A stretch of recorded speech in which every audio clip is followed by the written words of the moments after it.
ഈ കളിയിലെ യഥാർത്ഥ വില്ലൻ എന്ന് പറയുന്നത് BJP ആണ്. അത് ഉണ്ണി സാറിനെ ഇക്കാര്യത്തിൽ കട്ടയ്ക്ക് സപ്പോർട്ട് ചെയ്യുന്ന ഒരാളുണ്ടോ? ആദ്യം നിങ്ങൾക്ക് ഇഷ്ടപ്പെട്ടാലും ശരി, ഇഷ്ടപ്പെട്ടില്ലെങ്കിലും ശരി, ആളാരാണെന്ന് അറിയണ്ടേ? അതിനു മുമ്പ് സ്പേസ് മലയാളത്തിന്റെ പുതിയൊരു എപ്പിസോഡിലേക്ക് എല്ലാവർക്കും സ്വാഗതം. കേരളത്തിലും ഇന്ത്യയിലും ലോകത്തിലുമുള്ള പ്രധാന സംഭവങ്ങളുടെ ഒരു അവലോകനം ഒരു 10 മിനിറ്റിനുള്ളിൽ നിങ്ങളുടെ മുന്നിൽ അവതരിപ്പിക്കുന്നു സ്പേസ് മലയാളം. അതിനായി സ്പേസ് മലയാളം ഇപ്പൊ തന്നെ ഒന്ന് സബ്സ്ക്രൈബ് ചെയ്ത് വെച്ചോളൂ. ചെയ്തോ? ഓക്കെ. അപ്പൊ നമുക്ക് ഉണ്ണി ബാലകൃഷ്ണൻ സാറിനെ ഇക്കാര്യത്തിൽ കട്ടയ്ക്ക് സപ്പോർട്ട് ചെയ്യുന്ന ആളാരാണെന്ന് അറിയണ്ടേ? ഞാൻ നിങ്ങൾക്കൊരു ക്ലൂ തരാം. ഒരു ലാപ്ടോപ്പ് ഇങ്ങനെ പിടിച്ചുകൊണ്ട് വരുന്ന ഒരാളാണ്. എന്നിട്ട് പറയും ഇതിൽ 2 കാര്യങ്ങളുണ്ട്, അല്ലെങ്കിൽ ചിലപ്പോ പറയും 3 കാര്യങ്ങളുണ്ടെന്ന് പറയും. ഇപ്പൊ നിങ്ങൾക്ക് ആളെ പിടികിട്ടിയോ? കിട്ടിയില്ല അല്ലെ? കിട്ടിയിട്ടില്ലെങ്കിൽ ഞാൻ കാണിച്ചു തരാം, നിങ്ങൾ തന്നെ കേട്ടു നോക്കാം. എന്ത് വേണം? ശ്രീ ഉണ്ണി ബാലകൃഷ്ണനെ പോലെയുള്ള കുറച്ച് ജേർണലിസ്റ്റുകൾ മാത്രം മതി. ഞാൻ സ്ഥിരം കാണുന്ന ഒരു പരിപാടിയാണ് സർജിക്കൽ സ്ട്രൈക്ക്. പറയുന്ന കാര്യങ്ങൾ 100% ഫാക്ച്വൽ, ഒരു പക്ഷവും ചേരാതെ പറയുന്നുണ്ട്. നിഷ്പക്ഷമായി വസ്തുനിഷ്ഠമായി കാര്യങ്ങൾ പറയുന്ന ഉണ്ണി ബാലകൃഷ്ണന് വലിയൊരു സല്യൂട്ട്. ഓർക്കുക, BJPയുടെ പ്രസിഡന്റായ രാജീവ് ചന്ദ്രശേഖർജിയുടെ ചാനലിൽ നിന്നാണ് പറയുന്നത്, ഇപ്പൊ നടക്കുന്ന കളിയിൽ യഥാർത്ഥ വില്ലൻ BJP ആണ് എന്ന് ശ്രീ ഉണ്ണി ബാലകൃഷ്ണൻ BJP പ്രസിഡന്റിന്റെ ചാനലിൽ നിന്ന് പറയുന്നത് അപാരമായ ധൈര്യമാണ്. കണ്ടില്ലേ? അപ്പൊ നമ്മുടെ രാഹുൽ ഈശ്വറാണ്. രാഹുൽ ഈശ്വറിന് ഉണ്ണി സാറിന്റെ നിഷ്പക്ഷതയെ വലിയ ബഹുമാനാണ്. അദ്ദേഹത്തിന് CPM എന്നോ കോൺഗ്രസ് എന്നോ അല്ല BJP എന്നോ എന്ന് കണ്ണും മൂക്കൊന്നുമില്ല. വളരെ കാര്യങ്ങൾ കൃത്യമായി അങ്ങ് പറയും. അതുകൊണ്ട് തന്നെ രാഹുൽ ഈശ്വറിന് ഉണ്ണി സാറിനോട് വലിയ ബഹുമാനാണ്. ഒരു BJP നേതാവിന്റെ, അത് നമ്മുടെ സംസ്ഥാന BJP പ്രസിഡന്റിന്റെ ഉടമസ്ഥതയിലുള്ള ഏഷ്യാനെറ്റിൽ ഇരുന്നു കൊണ്ടാണ് BJPയെ ഒരു വില്ലനായി ചിത്രീകരിക്കുന്നത്. അപാര ധൈര്യം വേണമെന്നാണ് രാഹുൽ ഈശ്വർ പറയുന്നത്. ഒരു നോബൽ സമ്മാനം കൊടുത്താലും, ധൈര്യത്തിനുള്ള ഒരു നോബൽ സമ്മാനം കൊടുത്താലും തരക്കേടില്ല എന്ന് അദ്ദേഹം വിചാരിച്ചു കാണും. രാഹുൽ ഈശ്വർ അങ്ങനെ വിചാരിച്ചതിൽ തെറ്റൊന്നുമില്ല കേട്ടോ. മുതലാളിയുടെ ചാനലിൽ ഇരുന്ന് മുതലാളിയുടെ ആശയത്തിന് അല്ലെങ്കിൽ അദ്ദേഹം പ്രതിനിധീകരിക്കുന്ന ഒരു പാർട്ടിക്കെതിരായി സംസാരിക്കുക എന്ന് പറഞ്ഞാൽ ഒരു അപാര ധൈര്യമാണ്. കാരണം തൻ്റെ തൊഴിലിനെ തന്നെ ബാധിക്കുന്ന, തൻ്റെ കരിയറിൻ്റെ പ്രോസ്പെക്ടസിനെ ബാധിക്കുന്ന ഒരു സംഭവമാണ്. പക്ഷെ രാഹുലെ അങ്ങനെയൊന്നും അല്ല സംഭവം. നമ്മുടെ ഉണ്ണി സാറ് ഇതിനു മുമ്പ് റിപ്പോർട്ടർ ചാനലിലായിരുന്നു, നമ്മൾ കണ്ടിട്ടുണ്ട്. അവിടെ ഒരു മണിക്കൂർ ഒരു എഡിറ്റേഴ്സ് മീറ്റ് എന്ന് പറഞ്ഞ ഒരു പരിപാടി ഉണ്ട്. അവിടെ എന്താണ്, മുതലാളി അടക്കം വന്നിരുന്നുകൊണ്ടാണ്. ഇപ്പോൾ ഈ ഉണ്ണി സാർ ഉണ്ടാവും, സ്മൃതി പരുത്തിക്കാട് ഉണ്ടാവും, നമ്മുടെ അരുൺകുമാർ ഉണ്ടാവും, മുതലാളി ഇരിക്കുന്നുണ്ടാവും, തൊട്ടപ്പുറത്ത് സുജയ് ഇരിക്കുന്നുണ്ടാവും. അവര് ഉണ്ണി സാറും സ്മൃതി പരുത്തിക്കാടും നമുക്ക് കേട്ടാ തോന്നുന്നത്, നിങ്ങൾക്ക് തെറ്റുണ്ടെങ്കിൽ തിരുത്താട്ടോ, ഏതാണ്ട് ഒരു കോൺഗ്രസ് അനുകൂല നിലപാടൊക്കെ പലപ്പോഴും സ്വീകരിക്കും. മിക്കവാറും സ്മൃതി പരുത്തിക്കാടാണെങ്കിൽ ഏറെക്കുറെ ഒരു കോൺഗ്രസ് പ്രതിനിധിയേക്കാൾ ആവേശത്തിൽ സംസാരിക്കുന്നതായിട്ടാണ് പലപ്പോഴും തോന്നിയിട്ടുള്ളത്. ഒരു കോൺഗ്രസ് പ്രതിനിധിയുടെ ആവശ്യം തന്നെ ഇല്ല എന്നുള്ള രീതിയിൽ കോൺഗ്രസിനെ പ്രൊട്ടക്ട് ചെയ്യുന്നതായിട്ടാണ് എല്ലാവരും പറയുന്നത്. അങ്ങനെയാണ് വിമർശനവും വരുന്നത്. മറിച്ച് നമ്മുടെ അരുൺകുമാർ ആകട്ടെ ഇവിടുത്തെ ഇടതുപക്ഷത്തെയും CPM-നെയൊക്കെയും ഒരു 90% അനുകൂലിക്കുന്നതാണ് കാണുന്നത്. വളരെ ചുരുക്കം സമയങ്ങളിലാണ് വിമർശിച്ച് കണ്ടിട്ടുള്ളൂ. അതുപോലെ തന്നെയാണ് അതിൻ്റെ മുതലാളിയും ഒരു ഇടതുപക്ഷ അനുകൂല നിലപാടാണ് പലപ്പോഴും എടുത്തു കാണാറുള്ളത്. എന്നാൽ വിമർശനവും നടത്താറുണ്ട്, ഇല്ല എന്ന് പറയാൻ വയ്യ. പക്ഷെ സൂര്യ പാർവതി അക്കാര്യത്തിൽ വളരെ ക്ലിയറാണ്. താൻ ഒരു BJP അനുകൂലമാണ്, അല്ലെങ്കിൽ ഒരു സംഘപരിവാറിൻ്റെ ആളാണ് എന്ന് വ്യക്തമായി പലപ്പോഴും പറഞ്ഞിട്ടുള്ളതായിട്ടാണ് എൻ്റെ അറിവ്. നിങ്ങൾക്ക് അതിനോട് എതിരഭിപ്രായം ഉണ്ടെങ്കിൽ പറയാം. പ്രധാനമന്ത്രി നരേന്ദ്രമോദിയോടും BJPയോടും സംഘപരിവാർ സംഘടനകളോടൊക്കെ ചേർന്ന് പോകുന്ന രാഷ്ട്രീയമാണ് തൻ്റേതെന്ന് ഉറക്കെ വിളിച്ചു പറയാനുള്ള തൻ്റെ ഇടം ആ കുട്ടിക്കുണ്ടെന്ന് ആണ് നമുക്ക് മനസ്സിലാക്കാൻ കഴിയുന്നത്. അതിനെ ബഹുമാനിച്ചേ പറ്റൂ. നമുക്കതിനോട് എതിർപ്പുണ്ടായിരിക്കാം, പക്ഷേ അവിടെ നടക്കുന്ന ആ പരിപാടി കണ്ടാൽ നമുക്ക് തോന്നുന്നതാണ്, ഇത് ഒരു ഇടതുപക്ഷ അനുകൂല ആശയങ്ങളോട് ചാഞ്ഞു നിൽക്കുന്ന ഒരു മുതലാളിയാണെന്നാണ് ഞാൻ വിശ്വസിക്കുന്നത്. അദ്ദേഹത്തിൻ്റെ ചാനലിൽ ഇരുന്നുകൊണ്ടാണ് ഈ പൊരിഞ്ഞ യുദ്ധം നടക്കുന്നത്. നമുക്ക് തോന്നും ഈ ചാനൽ ചർച്ച, ഈ രാഷ്ട്രീയ എഡിറ്റേഴ്സ് മീറ്റൊക്കെ കഴിയുമ്പോഴേക്കും ഇവർ അടിച്ച് പിരിഞ്ഞ് പിന്നെ ഇനി പരസ്പരം മിണ്ടുക പോലും ഇല്ല എന്ന് തോന്നുന്ന വിധത്തിലായിരിക്കും. പക്ഷെ ക്യാമറയ്ക്ക് പിന്നിൽ ചെന്നാൽ ഇവരൊക്കെ എങ്ങനെ ഉണ്ടായിരുന്നു, എൻ്റെ പെർഫോമൻസ് നന്നായോ എന്ന് പരസ്പരം ചോദിക്കുന്നുണ്ടെന്നും ചില വാർത്തകളുണ്ട്. ശരിയാണോ എന്ന് എനിക്ക് അറിയില്ല കേട്ടോ. അവർ ആത്മാർത്ഥമായി പറയുന്നതാണെന്നും പറയുന്നുണ്ട്. ഇത് രണ്ടും പറയാൻ നമ്മൾ ആളല്ല. ഇതിൻ്റെ സത്യാവസ്ഥ നമുക്കറിയില്ല. നിങ്ങൾക്ക് ഇതിൽ എന്തെങ്കിലും അഭിപ്രായങ്ങളുണ്ടെങ്കിൽ കമൻറ്റ് ബോക്സിൽ ഇട്ടോളൂ. മുതലാളിയുടെ ചാനൽ ഇരുന്നുണ്ട്, BJP മുതലാളിയുടെ ചാനൽ ഇരുന്നു കൊണ്ട് BJP വില്ലനായി ചിത്രീകരിക്കുന്നത്. എന്തുകൊണ്ടാണ് വില്ലനായി ചിത്രീകരിച്ചതെന്ന് നമുക്ക് വഴിയെ പറയാം. ഒരല്പം വീഡിയോൻ്റെ ലെങ്ത് കൂടിയാൽ നിങ്ങളിത് മുഴുവൻ കേട്ടിട്ടേ പോകാവൂ. കാരണം അതിനാണ് ഇതിനകത്ത് പ്രാധാന്യം. അതിനു മുമ്പ് ഒരു പശ്ചാത്തലം പറഞ്ഞു വെക്കുന്നു എന്ന് മാത്രം.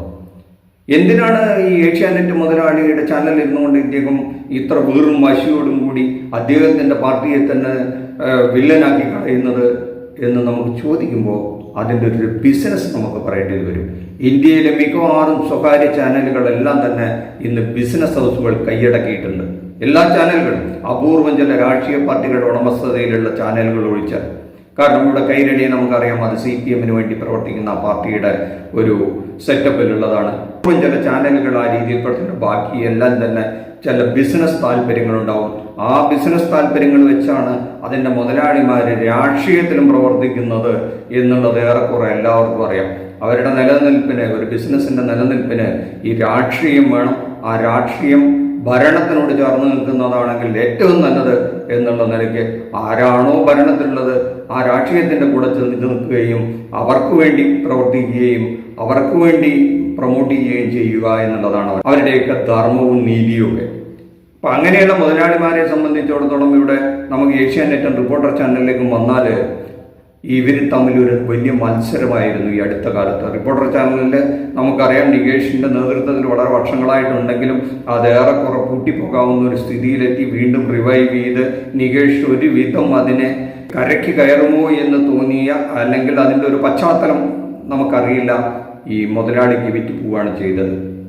ആ മുതലാളിയുടെ ചരിത്രവും ഇതൊക്കെ മറ്റൊരു വിവാദങ്ങളൊക്കെ ആയിട്ട് ബന്ധപ്പെട്ട് പലതുണ്ടെന്ന് പറഞ്ഞു കേൾക്കുന്നു. എന്തായാലും ഈ റിപ്പോർട്ടർ ചാനലും ഏഷ്യാനെറ്റും തമ്മിൽ, ഏഷ്യാനെറ്റ് മലയാള വിഷ്വൽ ചാനലിൻ്റെ മുത്തശ്ശിയാണെന്ന് തന്നെ പറയാം. ഏറ്റവും ആദ്യം ഉണ്ടായ ചാനലാണ്. ഏതാണ്ട് പതിറ്റാണ്ടുകളായി റിപ്പോർട്ടർ ചാനലും പഴയ ചരിത്രമുണ്ടെങ്കിലും ഈ റിപ്പോർട്ടർ, ഇന്നത്തെ റിപ്പോർട്ടർ ചാനൽ ഒരുപാട് പണം ഇൻവെസ്റ്റ് ചെയ്ത് ഏറ്റവും ആധുനിക രീതിയിൽ ഏഷ്യാനെറ്റിനേക്കാൾ കിടം പിടിക്കുന്ന സാങ്കേതിക വിദ്യകളോടുകൂടി പുറത്തു വന്ന് അതിഗംഭീരമായ പെർഫോമൻസോടുകൂടി വളരെ കുറച്ചു കാലം കൊണ്ട് ആ മേഖല കൈയടക്കുകയും ഏഷ്യാനെറ്റിനെ മറികടക്കുമെന്ന് തോന്നിയൊരു നിമിഷം ഉണ്ടായി. എന്ന് മാത്രമല്ല, ഒരു ഘട്ടത്തിൽ റേറ്റിംഗ് ഏഷ്യാനെറ്റിനേക്കാൾ മുകളിലായി പോവുകയും ചെയ്തപ്പോൾ ഏഷ്യാനെറ്റ് ശരിക്കും പതറിപ്പോയി. അവിടെ ഈ ബിനുവിനെ മാത്രം ആശ്രയിച്ചാണ് ആ ഒരു ചാനൽ ഈ അടുത്ത കാലത്ത് പോകണമെന്നാണ് എനിക്ക് തോന്നുന്നത്. കാരണം ബിനു എന്ന മനുഷ്യൻ്റെ തുളച്ചു കയറുന്ന സംഭാഷണങ്ങളും വിമർശനങ്ങളൊക്കെ ആ ചാനലിനെ നിലനിർത്തുന്നുണ്ട്. മുഖം നോക്കാതെ, പ്രത്യേകിച്ച് പിണറായി വിരോധമൊക്കെ അതിഗംഭീരമായി ബിനു അവതരിപ്പിക്കും. പിണറായിയെ കാണുന്നതും കേൾക്കുന്നത് പോലും ബിനുവിന് ഒരു ദുശകനം പോലെ തോന്നുന്ന വിധത്തിലാണ് അദ്ദേഹം പലപ്പോഴും അതിൽ സംസാരിച്ച് കണ്ടിട്ടുള്ളത്. അതുകൊണ്ട് തന്നെ അതിനകത്ത് വലിയ ഒരു ആരാധക വൃന്ദമുണ്ട്, അല്ലെങ്കിൽ പ്രത്യേകിച്ചും ഏഷ്യാനെറ്റ് കാണുന്നവരുണ്ട്. അതാണ് ഒരിക്കൽ റേറ്റിംഗിൽ താഴെ പോയത്. അവിടെയാണ് റിപ്പോർട്ടർ ചാനൽ മേലേക്ക് കയറി വന്നത്. അപ്പോൾ അത് കണ്ടപ്പോൾ ശരിക്കും BJP മുതലാളി ഞെട്ടിക്കാണണം. അപ്പോൾ എങ്ങനെയെങ്കിലും റിപ്പോർട്ടർ ചാനലിലുള്ള ഉണ്ണി ബാലകൃഷ്ണനെ, കാരണം അദ്ദേഹത്തിൻ്റെ ഒരു ബുദ്ധി അതിൻ്റെ പുറകിൽ പ്രവർത്തിച്ച് കാണണം. ഒരുപാട് അനുഭവ സമ്പത്തുള്ള ഒരു മാധ്യമ പ്രവർത്തകനാണ്. അദ്ദേഹത്തെ പതുക്കെ, കാരണം ഒരുവിധം എല്ലാ ചാനലിലും വർക്ക് ചെയ്തിട്ടുണ്ട് നമ്മുടെ ഉണ്ണി ബാലകൃഷ്ണൻ. മാതൃഭൂമിയെ പോലെയുള്ള വലിയൊരു പ്രസ്ഥാനത്തിലൂടെ വളർന്നു വന്നതാണ്. അദ്ദേഹത്തെ പതുക്കെ ഏഷ്യാനെറ്റിലേക്ക് എന്നെ തിരികെ കൊണ്ടുവരാണ്. ഒരിക്കൽ അദ്ദേഹം അവിടെ ഏഷ്യാനെറ്റിൽ ഉണ്ടായിരുന്നതാണെന്നാണ് എൻ്റെ അറിവ്. അപ്പോൾ വീണ്ടും പഴയ ലാവണത്തിലേക്ക് അദ്ദേഹത്തെ കൊണ്ടുവന്ന് അദ്ദേഹത്തിൻ്റെ അനുഭവ സമ്പത്ത് ഉപയോഗപ്പെടുത്തണമെന്നുള്ളത് കൊണ്ട് ഇവിടെ കൊണ്ടുവരികയും അദ്ദേഹമാണ് അവിടെ വലിയൊരു സർജിക്കൽ സ്ട്രൈക്ക്, രണ്ട് വിധത്തിലുമാണ്. ഏഷ്യാനെറ്റിൻ്റെ സർജിക്കൽ സ്ട്രൈക്കുമാണ്, അതിനുവേണ്ടിയുള്ള സർജിക്കൽ സ്ട്രൈക്കുമാണ്, ഉണ്ണി ബാലകൃഷ്ണന്റെ സർജിക്കൽ സ്ട്രൈക്കുമാണ്. ആ സർജിക്കൽ സ്ട്രൈക്കിലാണ് ഇപ്പോൾ നമ്മൾ ഈ കേട്ടത്. ഏത് BJP ആണ് കേരള രാഷ്ട്രീയത്തിലെ വില്ലൻ. അയ്യപ്പ ആഗോള സംഗമവുമായി ബന്ധപ്പെട്ട് പുതിയൊരു രാഷ്ട്രീയ അന്തരീക്ഷം കേരളത്തിൽ രൂപപ്പെടുന്നുവെന്നും BJPക്ക് ഒരു 10 വർഷത്തെ പദ്ധതിയാണെന്നും രാഷ്ട്രീയ പദ്ധതിയാണെന്നും ഉടനെ നടക്കാൻ പോകുന്ന തെരഞ്ഞെടുപ്പിൽ LDFനെ തന്നെ വീണ്ടും അധികാരത്തിൽ കൊണ്ടുവരിക എന്നാണെന്നും അതുവഴി കോൺഗ്രസിനെ കേരള രാഷ്ട്രീയത്തിൽ നിന്ന് എന്നേക്കുമായി ഇല്ലാതാക്കാൻ കഴിയുമെന്നുള്ള ഒരു പുതിയ സൂത്രവാക്യമാണ് ഉണ്ണി ബാലകൃഷ്ണൻ നമ്മളോട് പങ്കുവയ്ക്കുന്നത്. ഉണ്ണി ബാലകൃഷ്ണന്റെ വാക്കുകളിൽ തന്നെ നമുക്കൊന്ന് കേട്ടാലോ. കേട്ടു നോക്കാം. കേരളത്തിന്റെ രാഷ്ട്രീയം വലിയ രീതിയിൽ മാറാൻ പോകുന്നു. അതിന്റെ സൂചനകളാണ് ഈ NSSന്റെ നിലപാട് മാറ്റം അടക്കമുള്ള കാര്യങ്ങൾ നമ്മളെ ബോധ്യപ്പെടുത്തിക്കൊണ്ടിരിക്കുന്നത്. എങ്ങനെയാണ് ഈ കളിയിൽ BJP വില്ലനാകുന്നത് നോക്കൂ. 2026 നിയമസഭാ തെരഞ്ഞെടുപ്പിൽ LDF അധികാരത്തിൽ വരട്ടെ എന്ന നിലപാടിലാണ് BJP ഉള്ളത്. ഇങ്ങനെ ഒരു തീരുമാനം എടുക്കുക എന്ന് ചോദിച്ചാൽ അതൊരു വലിയ പദ്ധതിയാണ്, ഒരു പൊളിറ്റിക്കൽ പ്രോജക്റ്റ് ആണ്. അടുത്ത 10 വർഷത്തേക്ക് BJPക്ക് ഒരു രാഷ്ട്രീയ പദ്ധതി ഉണ്ട്. നോക്കൂ, 2026 നിയമസഭാ തെരഞ്ഞെടുപ്പിൽ LDF അധികാരത്തിൽ വന്നാൽ എന്താണ് സംഭവിക്കാൻ പോകുന്നത്? LDF അധികാരത്തിൽ വന്നാൽ നിശ്ചയമായും കോൺഗ്രസ് ഇല്ലാതെയാകും, UDF ഇല്ലാതെയാകും. കാരണം UDF നിന്ന് അടുത്ത നിമിഷം മുസ്ലിം ലീഗ് LDFലേക്ക് മാറും, LDFലേക്ക് ചുവട് മാറും. കാരണം കഴിഞ്ഞ 10 വർഷമായി അധികാരത്തിലില്ലാത്ത പാർട്ടിയാണ് മുസ്ലിം ലീഗ്. അധികാരത്തിലില്ലാതെ അവർക്ക് ഇനി അധികം നാൾ പിടിച്ചു നിൽക്കാൻ കഴിയില്ല. അവരുടെ MLA-മാരൊക്കെ ജനപ്രിയരല്ലാതായി തീർന്നിരിക്കുകയാണ്. ജനങ്ങൾ വന്ന ഓരോ ആവശ്യങ്ങൾ പറയുമ്പോൾ അധികാരമില്ലാത്തതുകൊണ്ട് തന്നെ ഒന്നും ചെയ്തു കൊടുക്കാൻ കഴിയുന്നില്ല. അതുകൊണ്ട് LDFനെ ലീഗിനെ സംബന്ധിച്ചിടത്തോളം അടുത്ത തെരഞ്ഞെടുപ്പ് വളരെ നിർണായകമാണ്. ആ തെരഞ്ഞെടുപ്പിൽ UDF വിജയിച്ചില്ലെങ്കിൽ UDFിൽ ഒരു കമ്മിറ്റ്മെന്റോടുകൂടി നിൽക്കാനൊന്നും ലീഗ് തയ്യാറാകില്ല. അടുത്ത നിമിഷം തന്നെ അവർ LDFിലേക്ക് ചുവട് മാറും എന്ന കാര്യത്തിൽ ഒരു സംശയം വേണ്ട. കോൺഗ്രസിന്റെ സ്ഥിതി എന്താകുമെന്ന് നമുക്ക് പറയാനും കഴിയില്ല. 2026 നിയമസഭാ തെരഞ്ഞെടുപ്പിൽ BJPക്ക് ചില പ്രതീക്ഷകളുണ്ട്. നോക്കൂ, 2024 നടന്ന ലോക്സഭാ തെരഞ്ഞെടുപ്പില് 11 നിയമസഭാ മണ്ഡലങ്ങളിൽ 1ാം സ്ഥാനത്താണ് BJP. അതുപോലെ തന്നെ 9 നിയമസഭാ മണ്ഡലങ്ങളിൽ 2ാം സ്ഥാനത്താണ് BJP. അതുകൊണ്ട് 20 മണ്ഡലങ്ങളിൽ പ്രതീക്ഷ വെച്ച് പുലർത്തുന്ന പാർട്ടിയാണ് BJP. ഒരു 10 സീറ്റ് BJPക്ക് UDF ഇല്ലാതാകുന്നു. 2026 തെരഞ്ഞെടുപ്പിൽ 10 സീറ്റ് BJPക്ക് ലഭിക്കുകയും ചെയ്താൽ 2031 നടക്കാനിരിക്കുന്ന തെരഞ്ഞെടുപ്പിലുണ്ടല്ലോ BJP ആയിരിക്കും കേരളത്തിലെ മുഖ്യ പ്രതിപക്ഷ പാർട്ടി എന്ന് പറയുന്നത്. കാരണം കോൺഗ്രസിന്റെ പൊടി പോലും ഉണ്ടാകില്ല, UDF ഉണ്ടാകില്ല. പിന്നെ കേരളത്തിലെ മുഖ്യ പ്രതിപക്ഷ പാർട്ടിയായിട്ട് വളർന്നു വരാൻ കഴിയുന്നത് BJPക്കാണ്. 2031 കേരളത്തിലെ മുഖ്യ പ്രതിപക്ഷ പാർട്ടിയായിട്ട് BJP വന്നാൽ 2036 കേരളം പിടിക്കാൻ BJPക്ക് നിസ്സാരമായി കഴിയും എന്നാണ് അവരുടെ കണക്കുകൂട്ടൽ. കാരണം 4 തുടർ ഭരണങ്ങളിലൂടെ CPM കേരളത്തെ ബംഗാളാക്കും. അതാണ് BJPയുടെ സീക്രട്ട്. ഈ സീക്രട്ട് ഉണ്ണി ബാലകൃഷ്ണൻ പുറത്ത് കോൺഗ്രസ്സുകാർ ആകെ പരിഭ്രമിച്ചു പോകും. എന്ത് ചെയ്യൂ അവര്? അതാണ് ഈ ചോദ്യം. നിങ്ങൾ ഒരു കോൺഗ്രസ്സുകാരനാണെങ്കിൽ ഈ ഉണ്ണി ബാലകൃഷ്ണന്റെ ഈ അഭിപ്രായത്തോട് നിങ്ങൾക്ക് യോജിപ്പുണ്ടോ? CPM-കാരനാണെങ്കിൽ, കാരണം ഒരു 10 കൊല്ലം കൂടെ നിങ്ങൾക്ക് കിട്ടുമെന്നാണ് ഭരണത്തിൽ പറയുന്നത്. ആഹ്ലാദിക്കാം, ഒരു 10 കൊല്ലം കൂടെ നിങ്ങൾക്ക് ഈ അധികാരത്തിന്റെ സുഖം ശീതളമയിൽ തുടരാം എന്നാണ് ഉണ്ണി ബാലകൃഷ്ണൻ പ്രെഡിക്റ്റ് ചെയ്യുന്നത്. അങ്ങനെയാണെങ്കിൽ 10 കൊല്ലത്തേക്ക് ഇനി ഇടതുപക്ഷക്കാര് CPM-കാരൊക്കെ ഇനി ജാളി പിണറായി വിജയന് ആരോഗ്യ സൗഖ്യങ്ങളായിട്ട് ഇനിയും 10 കൊല്ലം തുടരാൻ പറ്റിയാൽ പിണറായി വിജയൻ തന്നെ ആയിരിക്കും മുഖ്യമന്ത്രി എന്നുള്ള കാര്യത്തിലും തർക്കമില്ല. അതുകൊണ്ട് കേരളീയരും ഭാഗ്യം ചെയ്തവരാണ്. കാരണം വെറും വികസന കാഴ്ചപ്പാട്, അതും തീവ്ര ഇടതുപക്ഷമൊന്നുമല്ലാതെ ഏറെക്കുറെ ഇപ്പോൾ ഒരു തീവ്ര വലതുപക്ഷമാണോ എന്ന് സംശയിക്കുന്നു എന്നൊക്കെയാണ് BJPയും കോൺഗ്രസും ഒക്കെ അവകാശപ്പെടുന്നത്. അവസാനം വിശ്വാസിയായി തീർന്നു എന്ന് നമ്മുടെ നടേശൻ സാറ് വരെ പറഞ്ഞു വെക്കുന്നു. ഇവിടെ പിണറായി ഒരു അയ്യപ്പ വിശ്വാസിയാണെന്ന് വരെ പറഞ്ഞു വെക്കുന്ന സ്ഥിതി ഉണ്ടാകുന്നിടത്താണ് അടുത്ത 10 കൊല്ലം ഇടതുപക്ഷം തന്നെ വരുന്നത്. അങ്ങനെ ഒരു നീണ്ട 20 കൊല്ലത്തെ ഇടതുപക്ഷ ഭരണം കൊണ്ട് അങ്ങോട്ട് ചീഞ്ഞു നാറി പിന്നെ 10 കൊല്ലം കഴിയുമ്പോൾ കോൺഗ്രസ് 0 ആവുന്നു.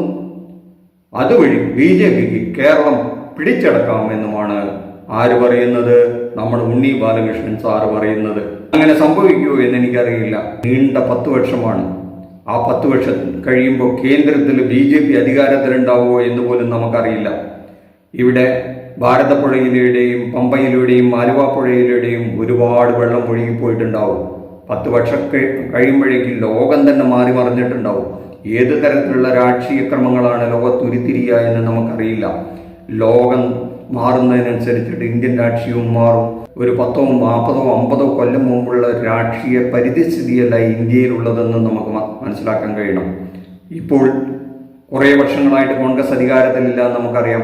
ആ അധികാരത്തിലില്ലാത്ത കോൺഗ്രസിനെ എഴുതിത്തള്ളാൻ മാത്രം നിഷ്പ്രഭമായിട്ടുണ്ടോ അത് എന്നുള്ളത് നിങ്ങൾ തന്നെ വിലയിരുത്തുക. കോൺഗ്രസിന് ഇന്ത്യയിൽ പ്രസക്തിയില്ല എന്ന് നമുക്ക് പറയാൻ കഴിയും. അതുകൊണ്ട് ഇവിടെ കേരളത്തിലും പ്രസക്തി ഇല്ലാതാകുമെന്നൊക്കെ സ്വപ്നം കാണുക എന്നല്ലാതെ എന്ത് കാര്യം? ഒരു മാധ്യമ പ്രവർത്തകന്റെ ഒരു ചിന്ത എന്നതിനപ്പുറം ഉണ്ണി ബാലകൃഷ്ണന്റെ വാക്കുകൾക്ക് എന്തെങ്കിലും പ്രസക്തി ഉണ്ടോ എന്നുള്ളത് നിങ്ങളിലെ രാഷ്ട്രീയക്കാരൻ വിലയിരുത്തട്ടെ. ഇനി രാഷ്ട്രീയമൊന്നുമില്ലാത്ത നമ്മളുടെ ഓരോരുത്തർക്കും എന്താണ് അഭിപ്രായമെന്ന് കമന്റ് ബോക്സിലിടുക. നന്ദി, നമസ്കാരം.